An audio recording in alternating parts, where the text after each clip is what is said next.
me forever on fire. ಗುತ್ತಿಗೆದಾರ ಸಚಿನ್ ಆತ್ಮಹತ್ಯೆ ಪ್ರಕರಣಕ್ಕೆ ಸಂಬಂಧಪಟ್ಟಂತೆ ಸಚಿವ ಪ್ರಿಯಾಂಕ್ ಖರ್ಗೆ ಅವರ ಪಾತ್ರ ಇದರಲ್ಲಿ ಏನೂ ಇಲ್ಲ. ಪ್ರಕರಣದಲ್ಲಿ ಅವ್ರ ಹೆಸರು ಎಲ್ಲೂ ಇಲ್ವಲ್ರಿ. ಯಾರೋ ಹೆಸರು ಬರೆದ ಕೂಡಲೇ ಅವರು ಪಾತ್ರ ಇದೆ ಅಂತ ಆಗಿಬಿಡುತ್ತಾ? ಪ್ರಕರಣದಲ್ಲಿ ಕಾನೂನೇನಿದೆಯೋ ಅದರ ಪ್ರಕಾರ ತನಿಖೆ ಮಾಡ್ತೀವಿ ಅಂತ ಹೇಳಿ DCM DK ಶಿವಕುಮಾರ್ ಹೇಳಿಕೆಯನ್ನು ಕೊಟ್ಟಿದ್ದಾರೆ. ರಾಜ್ಯಪಾಲರನ್ನು ಭೇಟಿ ಮಾಡಿ ಸಿಟಿ ರವಿ ದೂರು ಕೊಟ್ಟಿದ್ದಾರಲ್ಲ, ಈ ವಿಚಾರಕ್ಕೆ ಸಂಬಂಧಪಟ್ಟಂತೆಯೂ ಕೂಡ ರವಿ ನನ್ನ ಪ್ರತಿದಿನ ನೆನಪಿಸ್ಕೊಳ್ತಾ ಇರ್ತಾರೆ ಅವರು. ತುಂಬ ಸಂತೋಷದ ವಿಚಾರ ಇದು. CBIಗೆ ವಹಿಸ್ತಕ್ಕಂಥ ಕೇಸ ಇದು. ಇದೇ CBI ಹಿಂದೆ ಜೈಲಿಗೆ ಕಳಿಸಿದ್ರು, ನಾನು ಅಲ್ಲೇ ಇದ್ನಪ್ಪ. CBI ಕಾನೂನನ್ನು ಓದ್ಬಿಟ್ಟು ಅರ್ದು ಕುಡಿದುಬಿಟ್ಟಿದ್ದೀನಿ ನಾನು ಅಂತ DKಶಿ ತಿರುಗೇಟ್ ಕೊಟ್ಟಿದ್ದಾರೆ.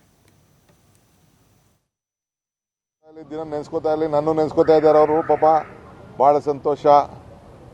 ನಾನು ಪಾಪ ನಾ ಎಲ್ಲೋ ಇದ್ದೆ, ಯಾವುದೋ ಮನೇಲಿದ್ದೆ, ಓಡ್ ಬಂದೆ ನಾನು, ಏನಪ್ಪ ಇದು ಅಂತ ಅಂದ್ಬಿಟ್ಟು. ಅವತ್ತು ಡ್ಯೂಟಿ ಅಲ್ಲೇ ಇತ್ತು. ಸೊ ನನ್ನ ನೆನೆಸ್ಕೋತಾ ಇರಲಿ, ಇನ್ನು ನೆನೆಸ್ಕೊಳಕ್ಕೆ ಹೇಳಿ.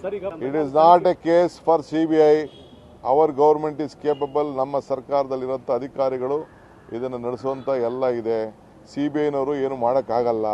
CBIನವರ ಆ್ಯಕ್ಟಿವಿಟೀಸು ನಮಗೆ ಗೊತ್ತಿದೆ. CBIನವರು ಪುಸ್ತಕನೇ ನಾನು ಜೈಲಲ್ಲಿ ಕೂತ್ಕೊಂಡು ಬರೀ ಆ ಪುಸ್ತಕನ ತಿರುವಾಕ್ಬಿಟ್ಟಿದ್ದೀನಿ ನಾನು.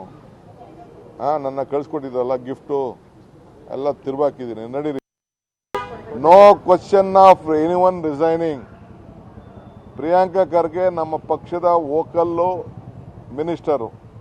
ಅವ್ರ ಮೇಲೆ ಹಸಿಯೇ, ಅವನ್ನ ತಡ್ಕೊಳಕ್ಕಾಗ್ತಾಯಿಲ್ಲ. ಒಬ್ಬ ದಲಿತ ನಾಯಕ, ಒಬ್ಬ ಇಷ್ಟರ ಮಟ್ಟಿಗೆ ಬೆಳೀತಾ ಇದ್ದಾನೆ. IT BT one of the best minister is doing. ಆಯಿತಾ? SM ಕೃಷ್ಣ ಕಾಲ ಆದಮೇಲೆ ನೆಕ್ಸ್ಟು ಏನಾದ್ರು ನಮ್ಮ ರಾಜ್ಯಕ್ಕೆ ಮಾರ್ಕೆಟಿಂಗ್ ಮಾಡ್ತಾ ಇದ್ರೆ IT BT ವಿಚಾರದಲ್ಲಿ ಆತ. ಸೊ ಅದನ್ನು ತಡ್ಕೊಳಕ್ಕೆ ಆಗ್ತಾಯಿಲ್ಲ. ಅದಕ್ಕೆ ಅವ್ರ ಮೇಲೆ ಪ್ರಯತ್ನ ಮಾಡ್ತಾ ಇದ್ದಾರೆ. ಏನು no question of anyone resigning.